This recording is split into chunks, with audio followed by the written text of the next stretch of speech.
Assalamualaikum warahmatullahi wabarakatuh. Perkenalkan, kami dari kelompok 3 akan mempresentasikan tentang pembagian jenis-jenis hukum.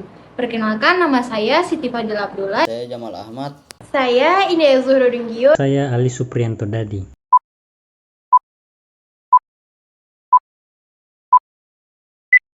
Hukum tertulis. Hukum tertulis adalah hukum yang telah dicantumkan dalam berbagai peraturan perundang-undangan secara tertulis. Contoh hukum tertulis adalah Undang-Undang Dasar 1945, Keputusan Presiden, KUHP, dan lain-lain. Hukum tidak tertulis. Hukum tidak tertulis adalah hukum yang berlaku serta diyakini oleh masyarakat dan dipatuhi, akan tetapi tidak dibentuk menurut prosedur yang formal, melainkan lahir dan tumbuh di kalangan masyarakat tersebut. Contoh hukum tidak tertulis adalah hukum adat, hukum agama, dan lain-lain.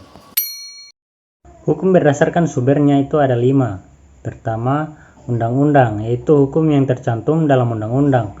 Kedua, kebiasaan, yaitu hukum yang bersumber dari kebiasaan, entah itu adat ataupun lain-lain. Ketiga, traktat, yaitu hukum yang bersumber dari perjanjian negara atau traktat.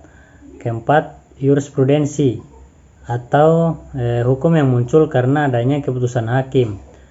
Terakhir, doktrin, yaitu hukum yang berasal dari doktrin para ahli hukum. Selanjutnya, penggolongan hukum berdasarkan sifatnya yaitu ada 2, hukum yang memaksa dan hukum yang mengatur. Dan hukum berdasarkan tempat berlakunya ada hukum nasional, internasional, dan juga asing.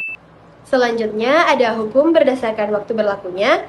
Yang pertama ada ius constitutium atau hukum positif, yaitu hukum yang berlaku sekarang dan hanya bagi suatu masyarakat tertentu saja di dalam daerah tertentu.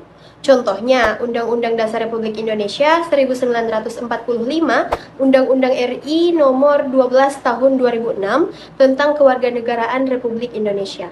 Yang kedua, ada ius constituendum atau hukum negatif, yaitu hukum yang diharapkan dapat berlaku pada waktu yang akan datang, misalnya rancangan undang-undang atau RUU. Selanjutnya, ada hukum berdasarkan wujudnya, yaitu hukum objektif dan hukum subjektif.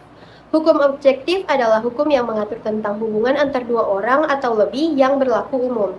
Sedangkan hukum subjektif adalah hukum yang muncul dari hukum objektif dan berlaku terhadap seseorang atau lebih. Selanjutnya, hukum berdasarkan isinya. Berdasarkan isinya hukum ada 2, yaitu pertama, hukum publik atau hukum negara. Hukum publik atau disebut juga hukum negara adalah jenis hukum yang mengatur hubungan antar negara dengan individu atau warga negaranya. Kedua, hukum privat atau hukum sipil. Hukum privat atau yang disebut juga hukum sipil adalah jenis hukum yang berguna untuk mengatur hubungan antar individu satu dengan individu lainnya, termasuk negara sebagai pribadi. Selanjutnya, berdasarkan cara mempertahankan hukum ada 2, yaitu hukum material.